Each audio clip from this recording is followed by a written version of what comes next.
when I said on social media you were coming on the program, many people pointed out that the version of FSD you were using was 12.3.6, not the latest 12.5, which rolled out starting Friday last week and in a limited release through the weekend. So let's start here. Give me the basics of the test you conducted, where you conducted it, whose Tesla you were using, and the parameters around it, please. Yeah, that's a very fair question. Thanks for having me. So both the test initially after the Q1 earnings report and the Q2 report were done, under very similar conditions: sunny, dry, easy to see, easy to operate. This was a Tesla owned car. This was, I approached Tesla as if I were any other potential buyer. So I went to a Tesla showroom, signed up, and plugged in a relatively local address about 7 miles away from the showroom, someplace near where I live in suburban New York City, and that was the setup, and it mostly worked well in both cases. And William, just real quick, when did this test take place? Sure. So the first one that I tried was right after Q1, when Musk first issued this sort of directive to investors or potential investors that they must see this in order to determine whether they should invest in the company. So that was about a quarter ago. And the most recent one was done on Friday. Okay. And I'd like to acknowledge that, we did not have version 12.5. I have asked the company for access to it. Hasn't been made available to me yet. I think they will. It just it wasn't available when I went to the dealer, or to the showroom, and I was using 12.3.6. That's correct. William, did Tesla respond specifically to the research report that you posted?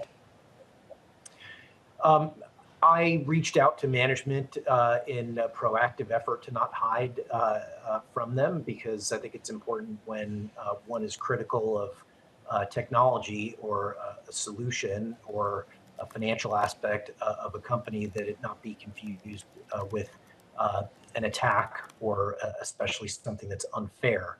And there was a reply, and it wasn't really substantial, other than, we understand your view, and it's okay to have a difference of opinion.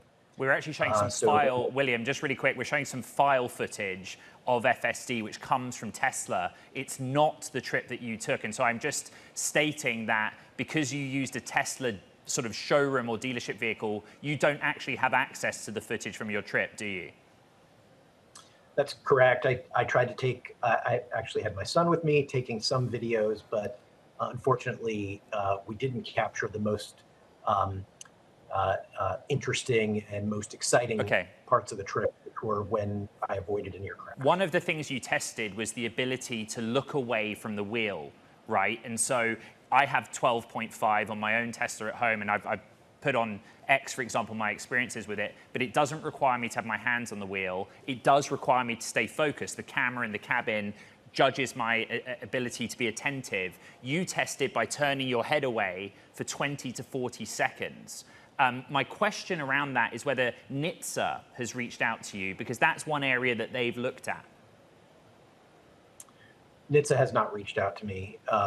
I was very surprised that the car allowed me to be not just distracted. I mean, my head was completely turned away. I was looking, in the back seat.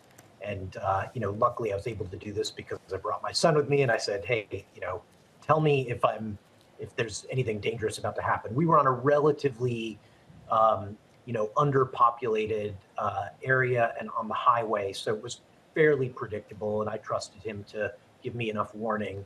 The car allowed me to do this for something on the order of 30 seconds, which 60 miles an hour, that's like a half a mile. I mean, you can do a lot of damage in that space.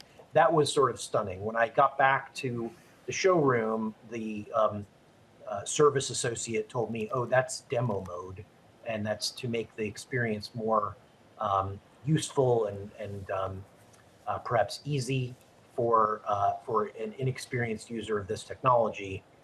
For me, it was a little frightening. Right. It allowed me to be that distracted. William, there are many on social media who are sort of bemoaning that you didn't use 12.5.1. There are many that acknowledge 12.5 also has yielded some quite worrying scenarios for those that have tested it.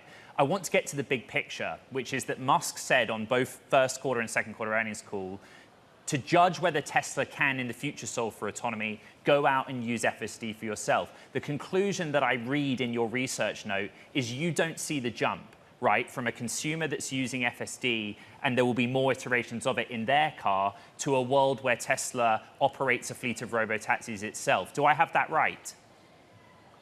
I think it's a very challenging thing to know with certainty, right? There are certainly improvements from version to version.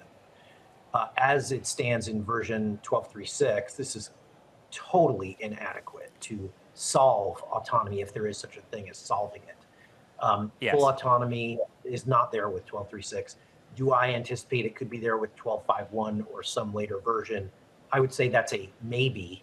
I think for me, the big question is the near accident that I experienced, what was the failure mode? I think that's well, William, may I jump in here, please? Let's go through the specifics of that. You were approaching an intersection at speed. There was a vehicle in front of you making a right-hand turn, and you write in the note it didn't complete that turn. So just explain literally what happened and how you or your son reacted. Yeah, so it's slightly different from how you describe. It was in a very congested downtown street in a suburb. We were lined up, stopped at a light. Light turned green. I think I was second in line. The car in front of me progressed, making a right turn, but it didn't quite complete it. So I was the second car in the line, and as the car in front of me moved off to the right, the Tesla just, it reacted as though it was all clear and just started accelerating. And so the failure mode would have been, we would have hit the back right corner of the car in front of us.